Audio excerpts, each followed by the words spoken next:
Kidney damage often happens silently. Every second, your kidneys keep filtering your blood. Too much salt slowly damages your kidneys. Processed and fast foods put extra pressure on your kidneys. High potassium can disrupt the body's natural balance. Too much red meat raises uric acid and tires out your kidneys. Vegetables cooked the right way support your kidneys. Eating fruit in limited quantities helps maintain the body's balance. Light and clean protein puts less pressure on the kidneys. Drink only as much water as your doctor recommends. Your daily meals decide how much load your kidneys will have to handle.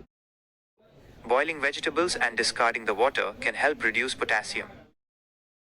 Your kidneys remember what you choose every day.